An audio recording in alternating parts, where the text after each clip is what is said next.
할렐루야! 쉬운 성경으로 구약 듣기. 오늘은 200일째입니다. 오늘은 시편 113편에서 118편, 135편, 136편, 그리고 146편까지 함께 들으시겠습니다.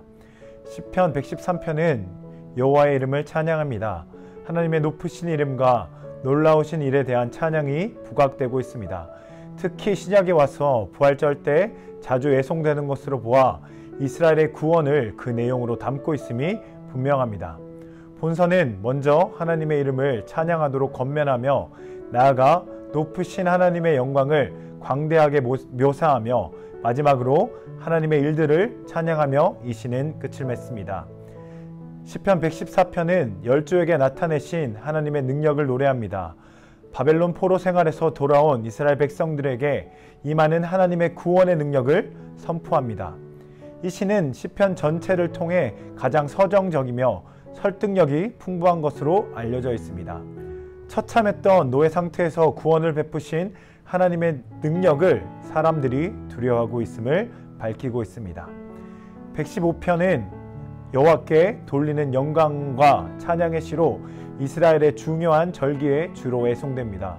천지 만물의 주관자 되시는 하나님의 능력과 은혜를 찬양하며 영광을 돌리도록 촉구하는 내용이 담겨 있습니다.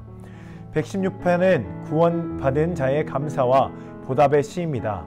압살롬의 반란을 피하던 다윗이 하나님의 도우심을 간구하는 것으로 이해됩니다. 사무엘하 16장에 나오는 내용이 함축되어 있으며 고난 가운데 빠져있는 다윗의 모습이 어떠한지 미루어 짐작할 수 있게 합니다. 다윗은 그럼에도 굴하지 아니하고 하나님의 도우심과 인도하심을 호소하는 동시에 하나님의 구원에 대한 감사와 찬양을 나타내고 있습니다. 이러한 다윗의 찬양은 하나님만이 자신을 어려운 상황에서 구할 수 있는 유일한 신임을 암시하는 것입니다. 117편은 크고 영원한 인자와 진실입니다. 하나님의 강대하심과 인자하심을 강한 어조로 노래하며 하나님께서는 이스라엘 한 나라만 상대하는 것이 아니라 이 세상의 모든 나라를 통치하고 계심을 노래합니다. 모든 나라가 하나님을 찬양하도록 촉구하며 하나님의 능력이 모든 나라 백성들을 통해 나타났음을 노래합니다. 118편은 구원에 대한 감사와 형통함의 간구시입니다.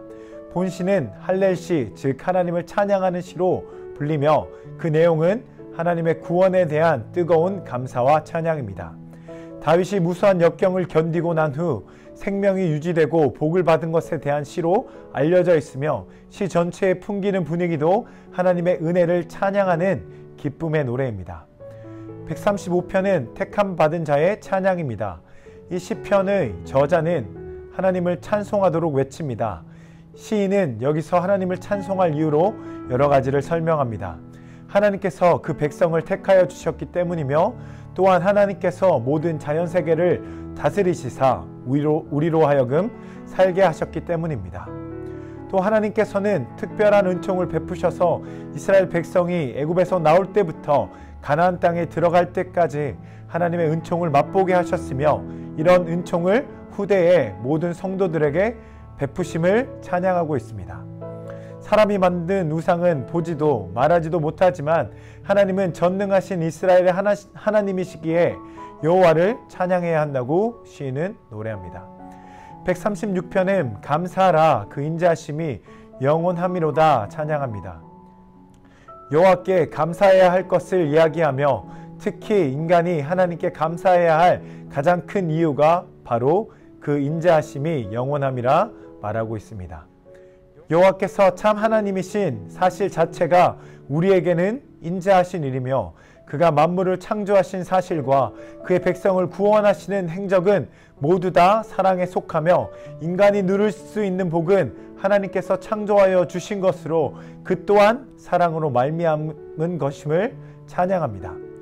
146편은 의지할 분이신 하나님을 찬양합니다.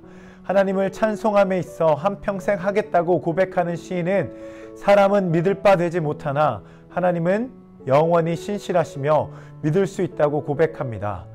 여호와는 천지 만물을 창조하신 참된 신이기 때문에 그의 백성과 그 계약과 그 실행에 있어서 진실하시기 때문입니다. 오늘은 시편 116편을 함께 묵상하시겠습니다. 인간은 누구나 참혹한 고난을 경험합니다. 본장에서도 다윗이 그의 아들 압살롬에게 쫓겨서 달아난 경우도 그러합니다.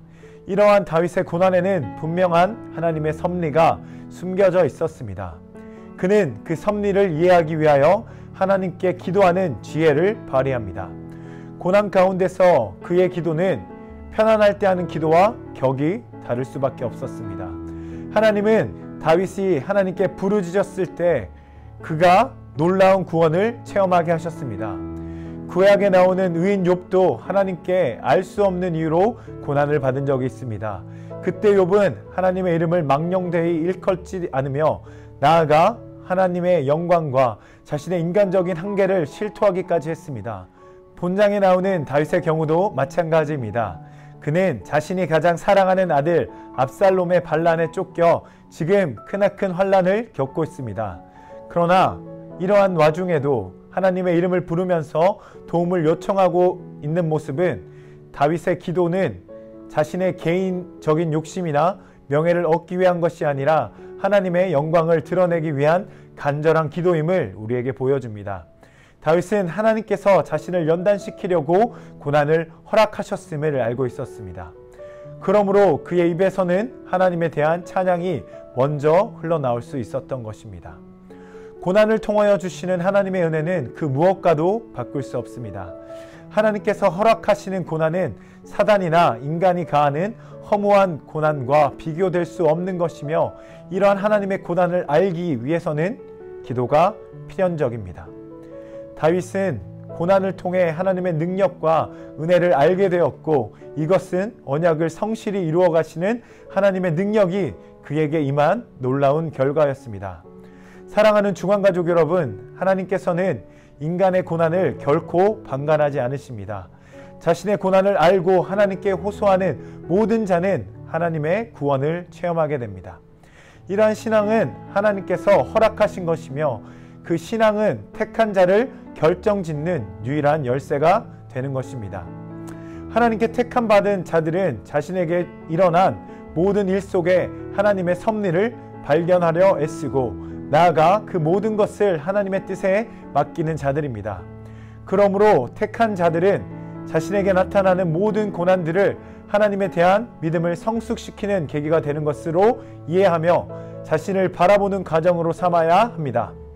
다윗과 욥과 같이 고난을 통해 정금 같은 믿음을 소유하고 배나 되는 복을 얻는 중앙가족 되시기를 주님의 이름으로 축복합니다.